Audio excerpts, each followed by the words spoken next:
Good evening, everyone. Welcome to the Faber Social. The Faber Social is a collaboration between the publishers Faber and Faber and a bar called The Social in Little Portland Street, which is run by Heavenly Records. God, what a wonderful space to be in. And Coco Chanel certainly would have approved of it because she was a great reader. So I wrote some of the book actually sitting in Chanel's own apartment in Paris.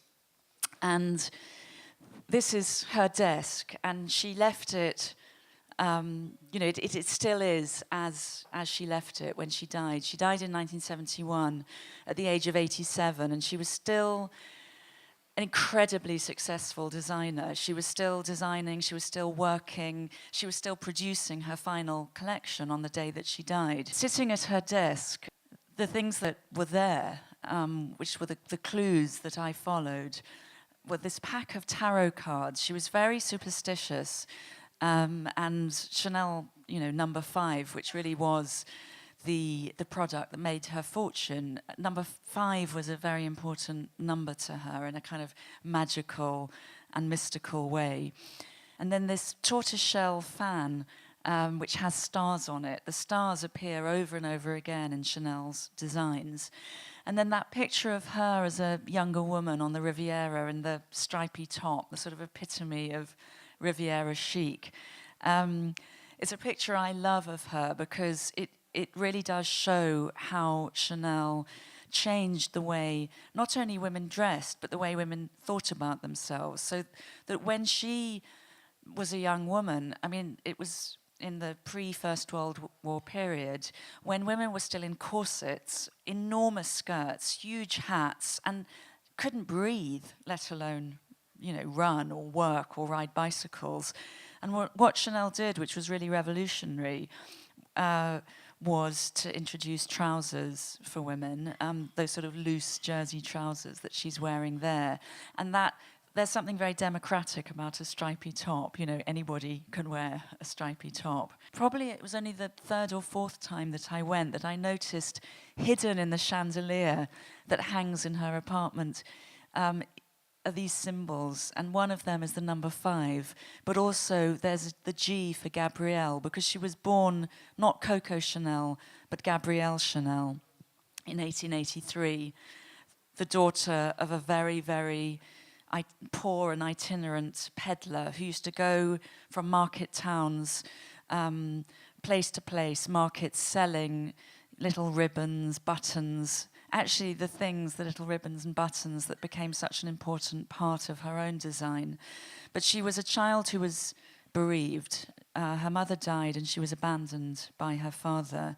And I think in all the books that I've written, the threads that run through all the books are probably the stories of love and loss. And people often think, well, what does bereavement or loss have to do with a fashion designer? Well, in my experience, some of the most interesting fashion designers have a very dark side to their lives. So I told you that Chanel was abandoned by her father in this very remote orphanage that was part of a convent in Aubezine. So I decided I was going to go there. Almost the first thing I noticed was these stained glass windows.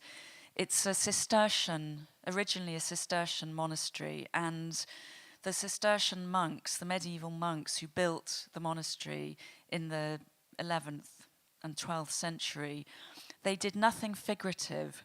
Everything is black or white or beige, or there is the beige of sandstone, the black and the white of these stained glass windows. And of course it is so indicative. It is the origins of the language of Chanel. She was beaten by the nuns, but what they did do for her was they taught her how to sew. And this was so important, obviously, in her definition of how she was going to have a career as an independent woman. Sewing, which is seen as almost the humblest of female occupations, Chanel took that skill and took it and became probably the most successful businesswoman of the 20th century. I mean, the label, one of the most successful luxury brands in the world, still bears her name. This is the staircase that leads from the Abbey at Aubezine, and I went in exactly this time of year, actually. I arrived at the very end of February, stayed through the beginning of March, and it is incredible. It's on top of a mountain. It's incredibly cold. The nuns that are there, and in fact, I think they were all very elderly, and I'm not sure if any are still there now. But they live this very harsh life, and I had to sort of live according to their routine. So no hot water, no heating, no electricity. Everything is done by the light of candles. You know, they pray at morning, you know, dawn, noon, dusk, and at midnight. And there was something about this staircase which leads from the Abbey up towards where the orphans lived that really resonated for me, in part because it was a time of my life where I was in an incredibly bleak place. When I arrived in Aubezine, my husband, now my ex-husband, had literally just left me the previous week. So I nearly didn't go to Aubezine because I just thought, I don't know if I can cope with this. But I thought, well, no, I'm not going to give up this opportunity. But I arrived, and I spent a lot of time while I was there just crying, actually. So I approached it not in a journalistic way, not even a very writerly way. I was there feeling abandoned. And that turned out to be probably very important in understanding where Chanel was coming from, in that she arrived there in a state of abandonment. And there was something about that staircase which led up, and that there was a door at the top, which when I first went there, the door was closed, but when you pushed it open, and Chanel would have walked up this staircase every day, every morning, every noon, every night, you know, of her life for 10 years while she was there. When you push it open, you suddenly get this burst of light when the sunlight comes in into this very dark place. And that was incredibly important to me on a personal level. Now, that doesn't appear in my biography of Chanel because it's not about me, it's about Chanel. But I think that sometimes it's interesting, perhaps, you know, for readers to know that writers, even when they seem to be somehow, you know, independent or objective about a subject, of course, that subject is shaped by the writer, but that also the writer might be shaped by the subject. But look, this is the dress for you. I can give you a good price. The dress she handed me was red, the colour of dark wine held up to the light in a glass bottle. I held it tentatively, rubbing the fabric between my fingers, then holding it up against me. I didn't really get it. I couldn't see how it was supposed to fit. It looks nothing on the hanger, she said, but you try it. You'll see. It's just right for your colouring, your black hair. And when you fasten it round your waist, it pushes up your bosom. It's a wrap dress. You never seen one of those before? They're all the rage. And the fabric is silk jersey, so it's going to do wonders for your bottom. You wait. Try it on. Yeah, I came from, the whole business of clothes and fashion. Fashion is dismissed as being trivial and superficial, but you can't have depths without surfaces, first thing. And the second thing is that we all have to wear clothes. You could starve on the streets of London, but if you were naked, then you would be arrested.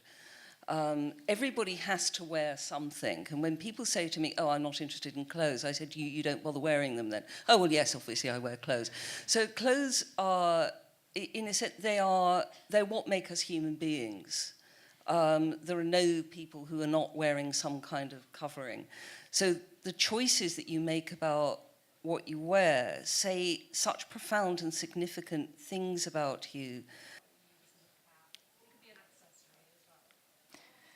I've got so many of those pieces. I hardly know. I mean, that's my entire wardrobe, really. Most of what I wear has some emotional significance. Quite a lot of vintage. I mean, this jacket is vintage Chanel, and I've hunted various vintage pieces of Chanel down over the years. And that's hugely significant to me. But also, a great pair of jeans that remind me. There's something about jeans. I did in my 20s think, oh, I'm going to be too old to wear jeans, in my 40s. And then in your 40s, you realise you're never too old to wear jeans. You've just got to find ones that you feel comfortable in. I have a necklace which I probably will be wearing on my deathbed. And I went to a shop with a friend, a jeweler's shop, and she tried it on. It was too expensive.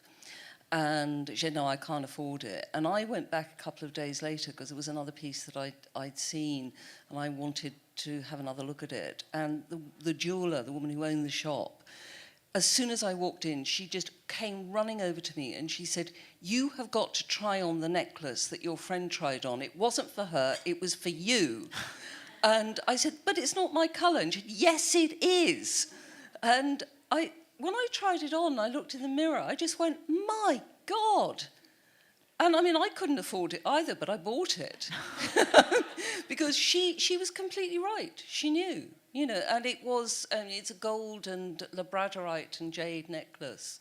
And whenever I wear it, people just go, absolutely wow. But I wouldn't have tried it on.